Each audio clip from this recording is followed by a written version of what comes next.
How to fix Xiaomi 15 voicemail notifications not working.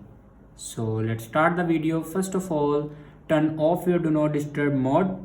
For turning off your do not disturb mode, then simply swipe down to your control center. And now here you can see your do not disturb will turn on. Now turn it off. After turning off your do not disturb, then restart your device.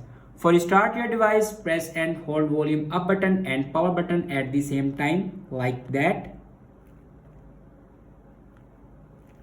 And then swipe up to power off your device and then turn on your device again. After that, open settings. In settings, you can see the option notifications and status bar. Now click on it and then click on app notifications.